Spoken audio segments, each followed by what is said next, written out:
On July 30th, 2026, something unbelievable happened on the coast of Morocco in North Africa. In just a few hours, more than 70,000 people rushed toward the sea. They jumped into the water and started swimming as fast as they could. This was not some huge swimming race, so what were they doing? Where were they trying to go? Today, let's talk about what really happened. First, where were they trying to go? They were trying to get to Spain. Open the Google map. Spain is easy to find. Now look south. Between Spain and Africa is the famous Strait of Gibraltar. On the other side is Morocco. So maybe you're thinking, wait, were these people jumping into the sea in Morocco and trying to swim across the Strait of Gibraltar to Spain? From the map, the distance may not look that far. But in reality, the shortest distance across the sea from Morocco to Spain is more than 14 kilometers. That is a very long swim, so who were these people? Could they really swim that far? For most of us, even swimming 1 kilometer is hard. Someone who is fit and a strong swimmer might manage 3 kilometers.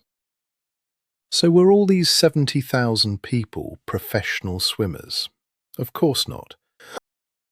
They were ordinary people. And the reason is simple. They didn't need to swim across the Strait of Gibraltar at all. So how did they reach Spain? Because there is actually a small piece of Spain on the African continent. It is called Ceuta. Ceuta is in North Africa and it directly borders Morocco.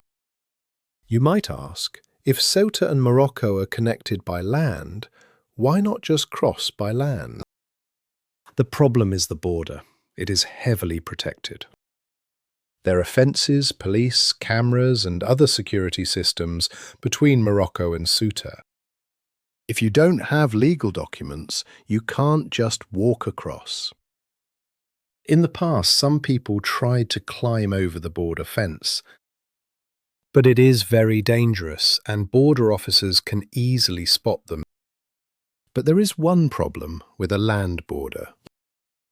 A fence can go all the way to the beach, but it cannot go forever into the sea. So some people found another way. Don't climb over the fence, swim around it. Imagine this. You walk along the Moroccan coast. In front of you is the border. There is a fence on land. You can't cross it. So what do? You get into the sea. You swim along the coast. You go around the end of the border barrier that reaches into the water. Then you swim back to shore. And the place where you come out of the water is already Spain. So why did they want to get to Spain so badly? Because Africa and Europe can feel like two completely different worlds. Just imagine it. On one side of the fence is poor Morocco. On the other side is richer and more developed Spain. And that attracts many young Moroccans who dream of going to Europe. So why did 70,000 people suddenly come at the same time? Actually, people had tried to enter Ceuta by swimming before. So why, in late July 2026, did so many people suddenly decide to go together? One big reason was social media. In July, Spain's Supreme Court made a ruling related to people entering by sea. In simple terms, people stopped at sea could not just be immediately pushed back to Morocco without proper legal steps. But once this information spread online, the message slowly changed into something much simpler. If you swim into Ceuta, Spain can't send you back. People even started sharing routes, when to go into the water, where to swim from, which places were easier to enter. The sea conditions were also good for swimming at the time. The message spread wider and wider. More and more people began heading to northern Morocco. Some even travelled from far away. Then a powerful group effect started. If one person is standing by the sea, he may be too scared to jump.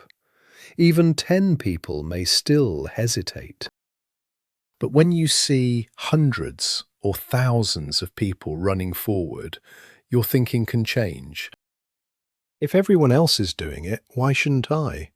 And then more and more people went into the sea. In the end, it became one of the biggest border crossing events Europe had seen in recent years.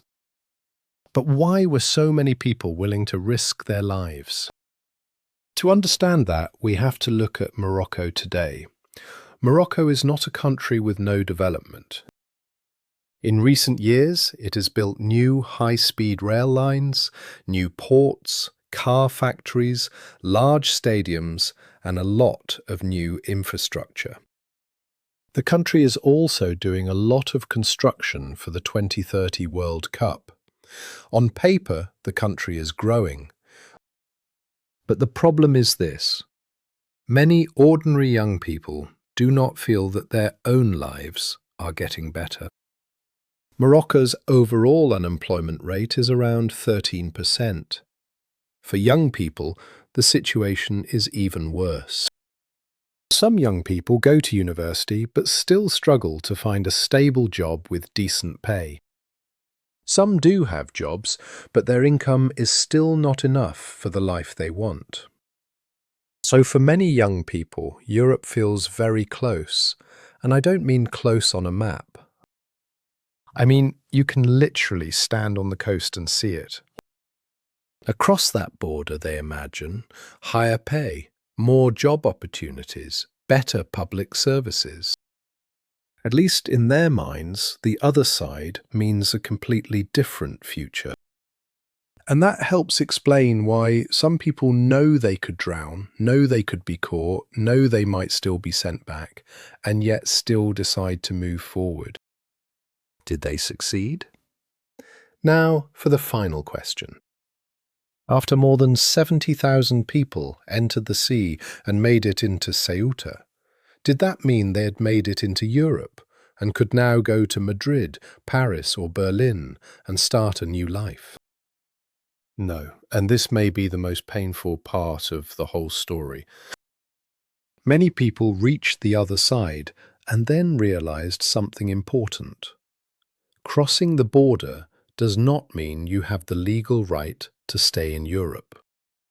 Spain quickly increased border security. Many of the people who entered Ceuta were later sent back to Morocco. By the middle of August, only around 5,000 of the more than 70,000 people were still in Ceuta. Some were waiting for identity checks or asylum decisions. Many were still facing deportation. Even worse, many people died during this huge border crossing. Some drowned in the sea. Others lost their lives in the chaos. They may have been only a few hundred meters away from the Europe they dreamed about. But for some of them, those few hundred meters felt like a whole world. Stories like this are not new in human history. We often see migrants from Central and South America walking hundreds or even thousands of kilometers, crossing jungles, deserts, and several countries just to reach the United States. Before China opened up and reformed its economy, many people from Guangdong also took huge risks to enter Hong Kong. Some crossed mountains, some swam, some used small boats, and some lost their lives. Why do people in different countries, in different times, keep making such similar choices? The reason is actually quite simple. People naturally move toward places where they believe there are more opportunities and a better life. After looking at all these stories, I keep thinking about one thing. None of us gets to choose where we are born. Some people are born into a free and wealthy world.